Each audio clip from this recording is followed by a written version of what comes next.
you. First of all, I really appreciate you having me on the show. Thanks, it's very nice. You bet. And I appreciate the people that called and asked questions. I think it's really important that the voters That was great. Yep. pay attention, that the voters learn who these candidates are, because, as I said before, you're about to elect a judge for the next 20 years. And I have this analogy that I told you before we went on air.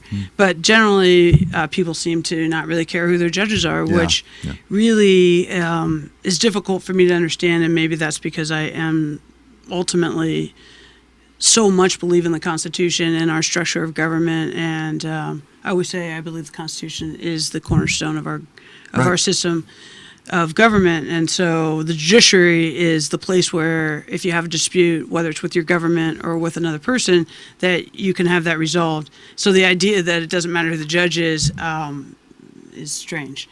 But I liken it to, you don't really care who the ER doc is either until you're in the back of the ambulance on the way to the ER, and then suddenly it makes a big difference, just like it makes a big difference who the next judge is going to be.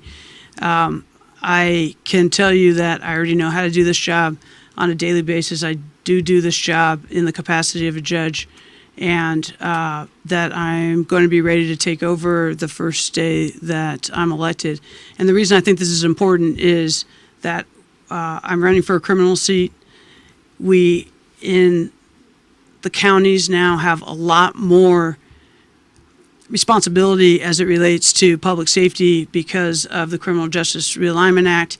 There are big populations of prisoners and parolees that are now at the county level, and you need somebody on that bench who not only understands criminal law and the criminal sentencing structure, but more importantly, understands criminality, understands criminal mindset, and knows which people are capable of doing something other than incarceration, and which people absolutely need to be incarcerated to protect the public safety. So I think that that it's really critical that people think that through before they vote.